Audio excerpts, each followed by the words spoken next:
Let's put the time of death as assessed by Dr. Phillips on the timeline.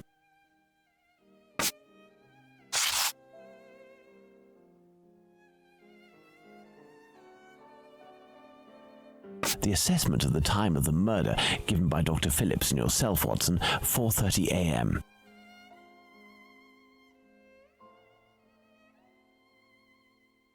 Now for the most important part, the testimony of Miss Long. She claims to have seen a woman speaking to a man near 29 Hanbury Street sometime around... what time, Watson? Let us assume, therefore, that Miss Long's testimony is, as is most certainly the case, true. She places her meeting with the victim at around 5:30, claiming to have heard a clock chime on the half hour at the moment when she enters the street. Now, let's put the Richardsons' arrival and departure times on the timeline.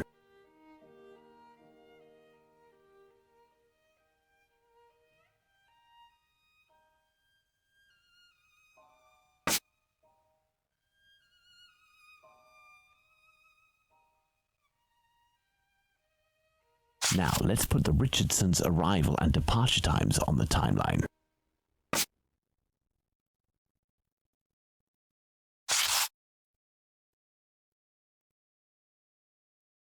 Despite the great respect I have for Dr. Phillips and the value I place on our friendship, my deepest conviction is that both of you are mistaken, and that Richardson is in the right, and that these two testimonies put down in writing have real worth.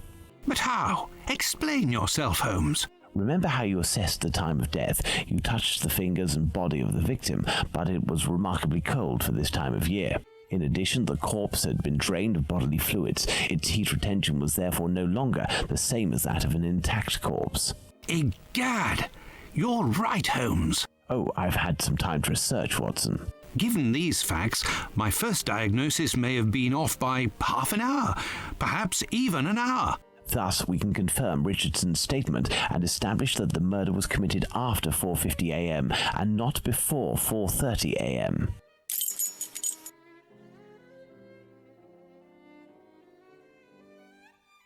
Our next witness is Albert Kadosh. Albert Kadosh goes down into his garden at approximately 5:20 and on re-entering his home hears voices in number 29's garden. Let's place this symbol that represents Kadosh on the timeline. Kadosh goes back down into his garden approximately 4 minutes after having left it and hears the sound of an impact against the wooden fence. Let's place this symbol that represents Kadosh on the timeline.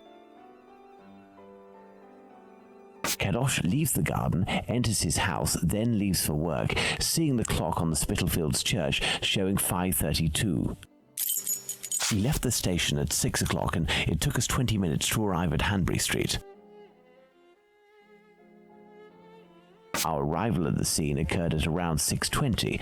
Given the distance separating the two locations, we can deduce that the corpse wasn't discovered after 6 o'clock and therefore that the murder must have been committed before. Excellent, Watson. All our people are now in place. Yes, but Holmes, Miss Long claims to have seen the victim at around 5:30. But according to Kadosh, someone, most certainly the victim and her murderer, was already in the garden at 5:30.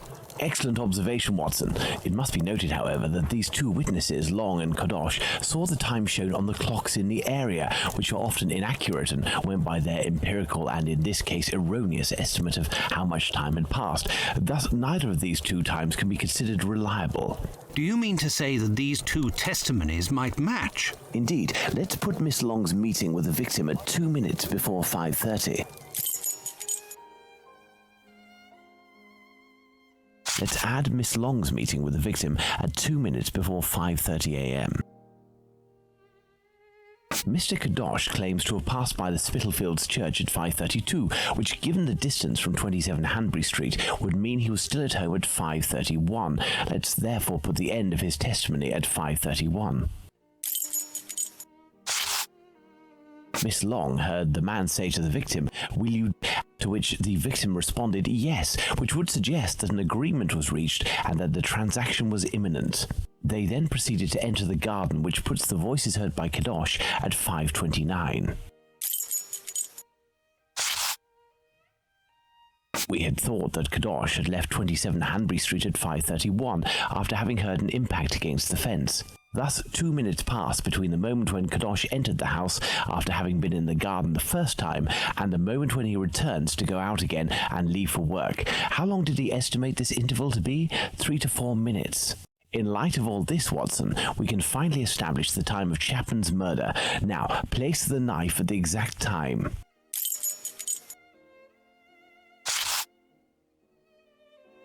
Now then, taking into account that the local clock isn't exact and that a young man was off by a minute or two in his estimations of his comings and goings, we can confirm Miss Long's testimony and place the time of the crime at approximately 5:30.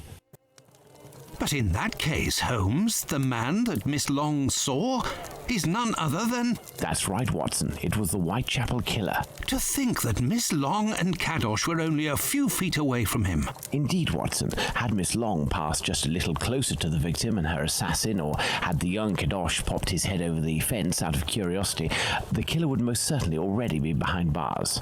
That's some stroke of luck he had there. I couldn't agree more, Watson. But his luck didn't end there, given the mutilations inflicted upon this poor woman. What must be considered above all is the killer's obvious wish to remove one and only one specific organ.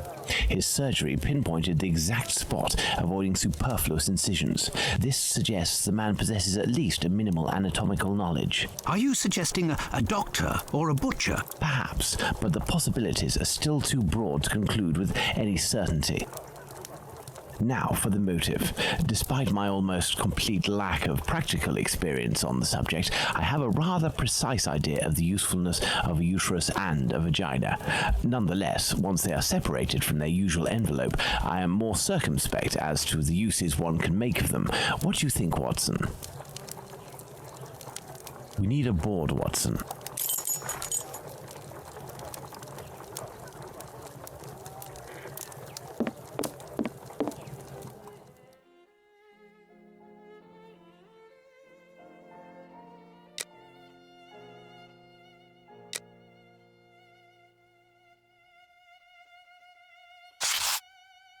Perhaps it was intended as a study specimen. I have little faith in that theory. Hardly anything was taken from the Bucks Row victim. Black magic? Watson, this line of investigation is far too vague. We don't have a single clue in support of such a motive. We can eliminate this hypothesis.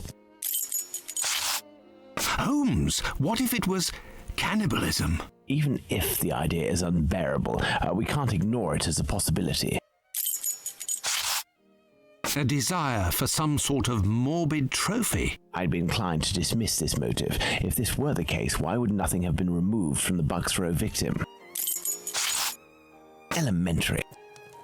What emerges from these possible motives for having removed the uterus from the second victim is that they implied that the killer could have carried out the same thing on the Bucks Row victim, yet didn't. This brings us to a terrible conclusion. Our killer has evolved in the space of only a few days, and if that's the case, had he already struck before the first murder to which we attribute him? And if the killer strikes again, what atrocity awaits his next victim? We have to stop him, Holmes. We shall do our best. This recent business of jars filled with formalin and of the American doctor might be a lead. Watson, inquire among medical circles to ascertain if there is a black market for human organs. The chances are slim, but this must be pursued. Very well. What about you, Holmes? I will send word to Inspector Aberline regarding our recent conclusions. I should also like to become a gas man and pay a visit to Bluto at the Wasp's Nest. Understood, Holmes. I think one of my old university colleagues who works at the London hospital will be able to help me. I shall write him a note at once. He should be able to see me during the day. Afterwards, shall we meet here? Yes, Watson. See you later, and good luck.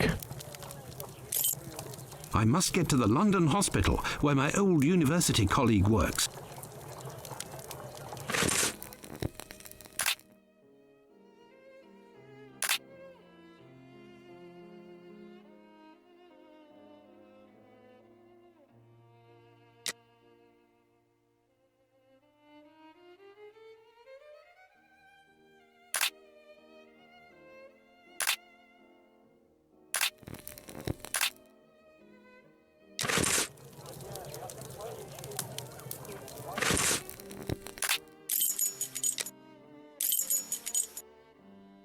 the London hospital. Quick!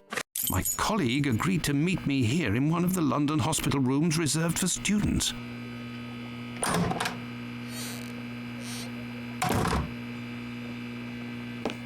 Ah, John, you're there already.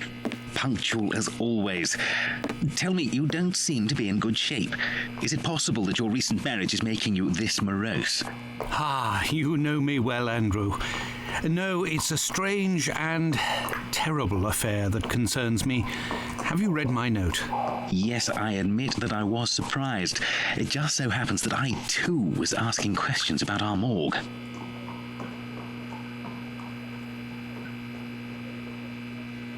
What do you think? Have you heard of any organ trafficking within?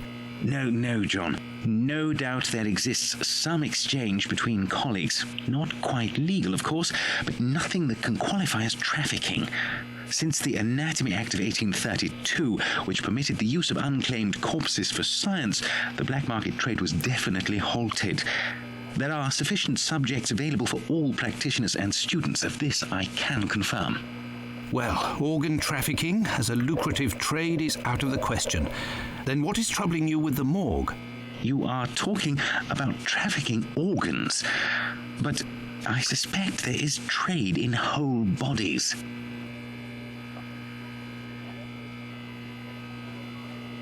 What do you mean to say? Whole bodies are disappearing? Well, it's confidential, but I know of your discretion and your friendship with the famous Sherlock Holmes. I can tell you that a few corpses have recently disappeared from the hospital morgue. Cadavers that were intended for dissection. That is to say, not claimed. Poor, unknown people. If a single corpse had disappeared, it might have been a bad joke.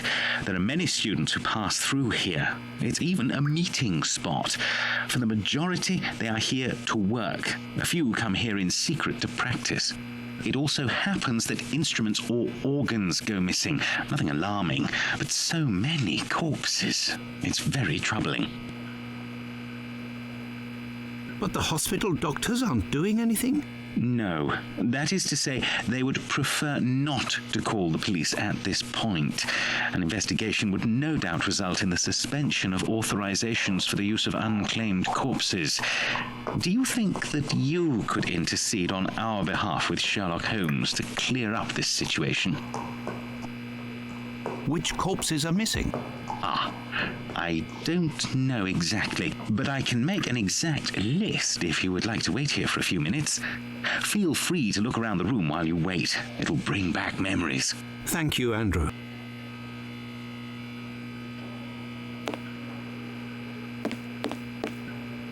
It's here that students come to carry out their experiments.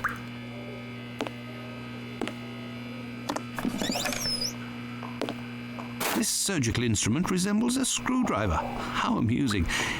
It might come in handy. I will return it later. These wheeled trolleys are very handy for laying out surgical instruments.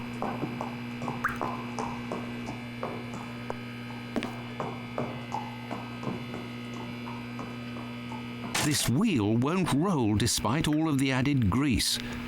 Curious, as Holmes would say. A message. Why the devil was it hidden here?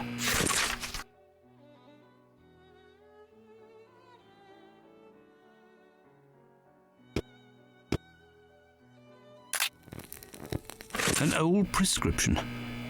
Poor child, so young, yet terminally ill. Strange, someone scrawled something. Part of it is in Latin.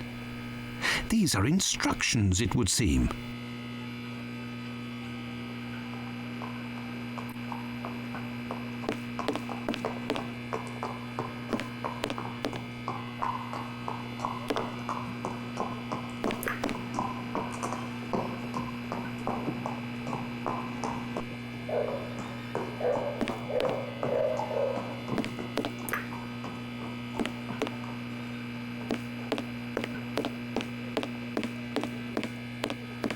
The last lesson must have been about the human heart. And for a class of beginners, I expect, as this diagram is rather rudimentary.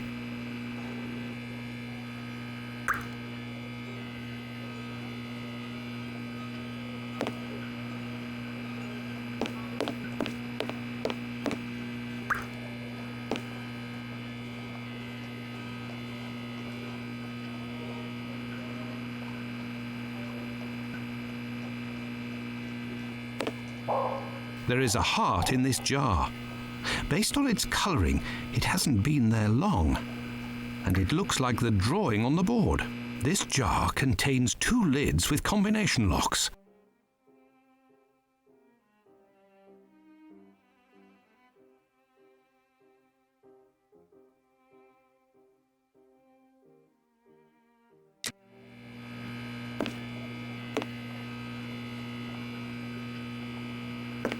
It's here that students come to carry out their experiments.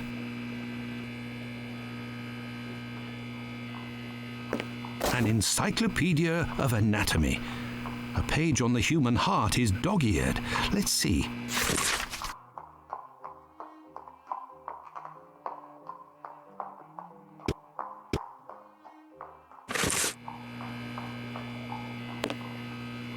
There is a heart in this jar. Based on its colouring, it hasn't been there long, and it looks like the drawing on the board. This jar contains 2 lids with combination locks.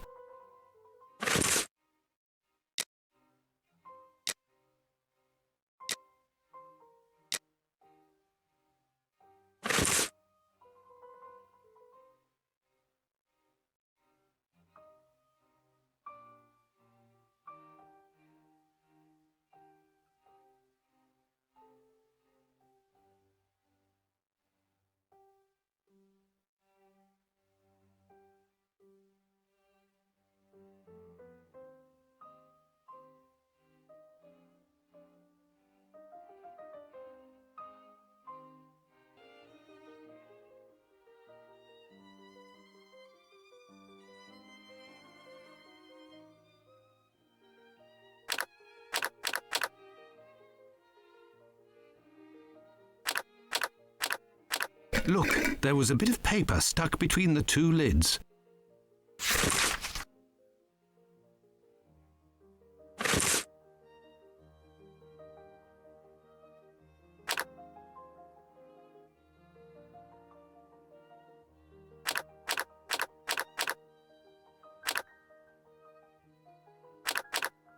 Incredible! Someone has hidden a magnet in this heart. But to what end?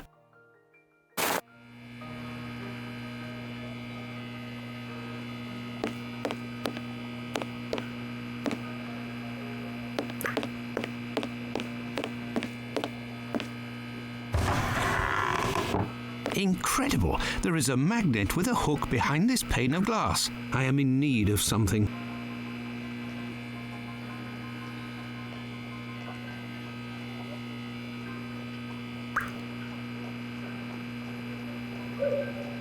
Incredible! There is a magnet with a hook behind this pane of glass. I am in need of something.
There, all done.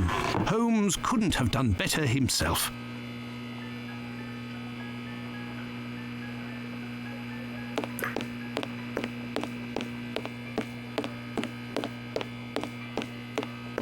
A hole. I can make out something inside, but how to get it out? I will need a hook. I found it. A coded message. I do believe I will need Holmes. Here is the list, John.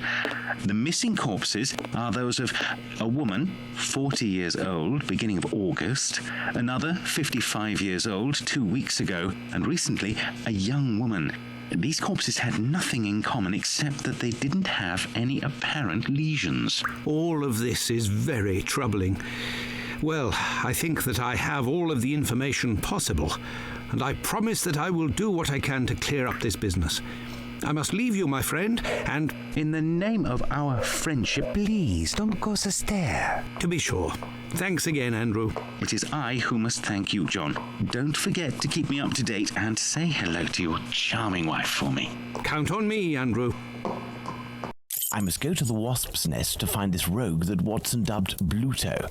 He may be able to provide information on Dr. Tumblety. This lead, although tenuous, is well worth following. I must return to Whitechapel, but it would be better if I did so incognito.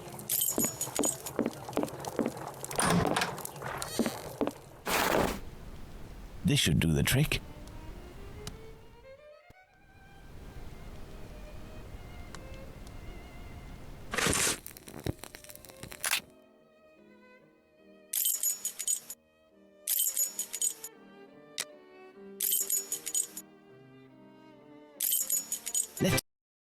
Let's go to the Wasp's Nest.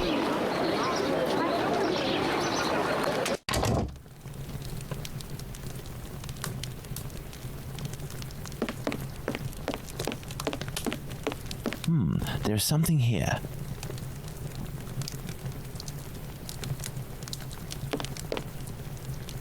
Old Tong. There's something here. I need something. There's something here. I see a jewel. It's fallen between the floorboards.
a Hebrew inscription.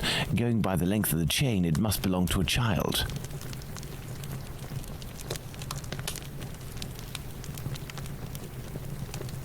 Hello there. You looking for a gas man? You really a gasser? You sure it isn't a bobby? Well, if you don't need me, I'll be on my way then. I've already been paid up. Stay. Who paid you? A doctor, Marston, I think he was. He told me you'd talk to me about a foreigner, name of Tumblety, if I did you a favour. Right, mate. Might happen. What is it you need me to do then? Listen to me. At the end of Whitechapel, there's an upstairs in the mess where the gas pipes are, you'll find a sack with something heavy inside. If you look in, you'll regret it here. You find it, you bring it here, and you don't tell a soul, right? Got it. And then you'll tell me about this Tumblety so that I can report back to the doc? Yeah, doctors know people. And since you is here, it's because he'll move mountains for his American. Me, I don't know much, but you can tell him that he'll have to talk to Squibby. He seems to know lots about plenty. When you come back with a sack, I'll tell you what he needs to tell Squibby so that he snitches on the yank to him. Believe me, mate, it's as explosive as 10 miles worth of gas in your damn pipes. Right then, I'm off. Go, give me some air. I could arrange for the police to come down here and arrest this thug, but he seems pretty tough and would probably be a lot less cooperative than if I play along. It's best I handle this myself, including meeting the mysterious Squibby.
This poster is written Club for Socialist Jews, the Cradle of Liberty. Interesting.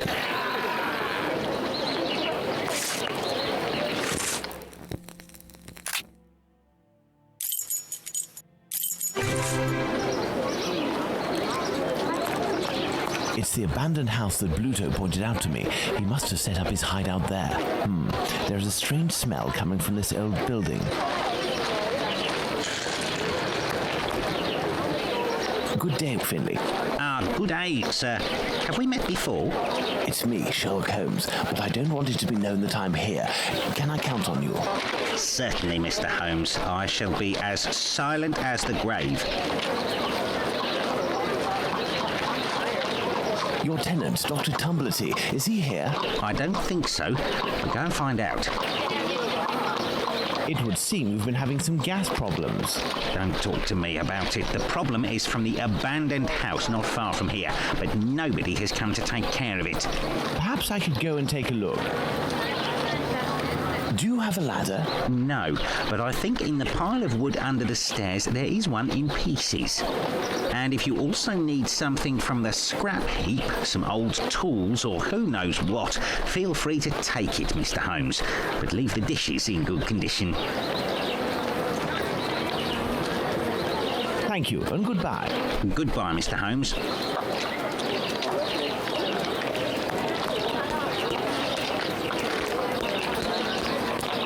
Close. closed.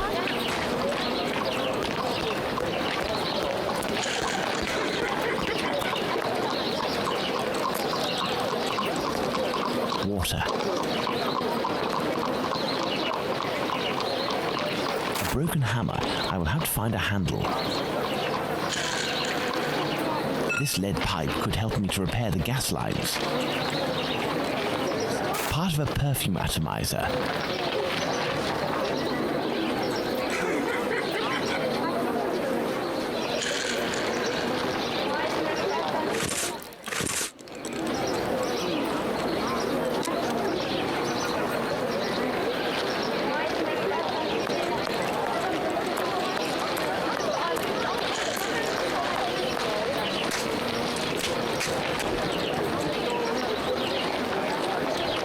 Finley's ladder is smashed to pieces, but all the parts appear to be here. Some old nails, they may come in handy. This old cloth could be used as a mask. I must moisten my makeshift mask.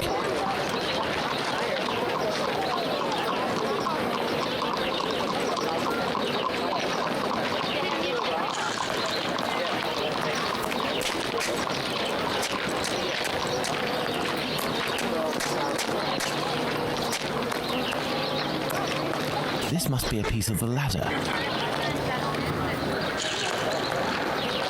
This must be a piece of the ladder. This must be a piece of the ladder. A heap of rusted iron crockery. This lead pipe could help me to repair the gas lines. Part of a perfume atomizer. This lead pipe could help me to repair the gas lines.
This damp cloth will do for a mask.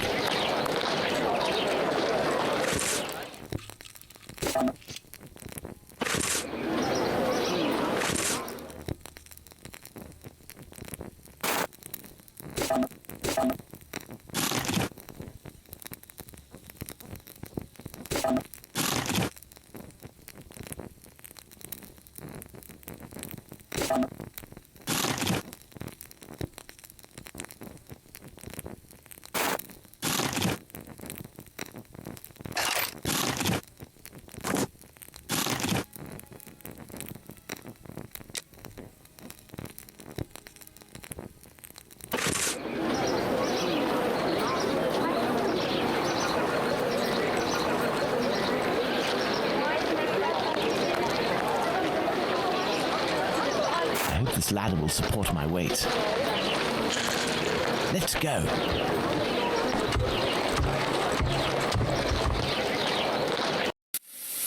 My cloth mask won't make much difference, but I'll be able to inspect the room for a few seconds.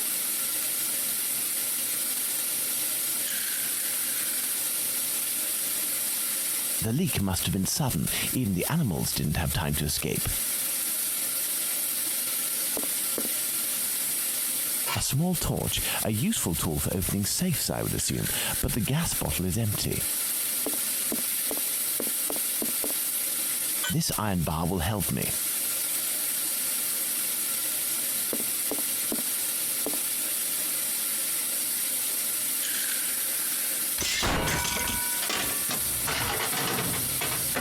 The leak is coming from here. The satchel is behind these pipes. This explains why the thug wanted someone who knew about gas. He must have hidden it there in great haste and broke the pipes in the process. The satchel seems to be quite stuck. I don't think I can get it out without passing out for good. I need a more suitable mask. The kind used by tanners would do nicely.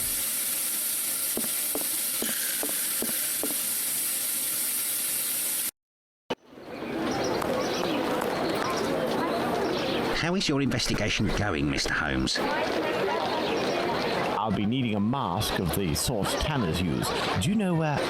Go check in the little lane across from the clinic. At the cobbler's, perhaps. Thank you, and goodbye. Goodbye, Mr. Holmes.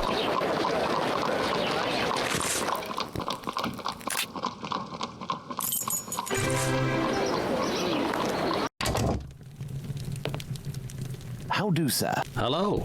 I'm sorry to say, but I'm closing. This man seems wary. I must find a way to win his confidence. How do, sir? Hello. I'm sorry to say, but I'm closing. I am here because I found this. Abraham's beard. The son of one of my neighbors was beaten in the street a few weeks ago and it was stolen from him. If you would give it to me, I promise to return it to him and get you a reward. Money doesn't interest me. Who are you, sir? And what do you want from me? I'm a friend of Dr. Watson's. You know him, don't you? In that case, welcome. Dr. Watson is a great man, and I would be pleased to help one of his friends. You work the leather and perhaps even tan it yourself. I believe tanners wear special masks to protect themselves from the toxic emissions given off by the vats used to soak the leather. I have a gas leak to fix, and I won't survive without something effective to protect myself with. Go see my cousin Abraham, who has a pet shop a little further down the road. Tell him that Isaac sent you. That's me. I'll be off now. My regards to Dr. Watson.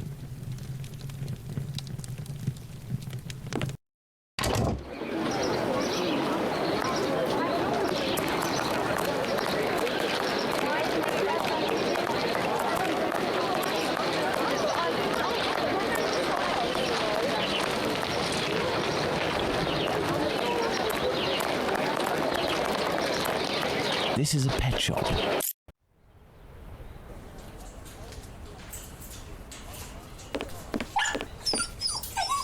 Hello, sir. Hello. You must be Abraham Solomonovich. I came on behalf of your cousin, Isaac. He said that you might be able to help me. I need a good mask to protect me from gas emissions so I can repair a leak. Yes, it should help you.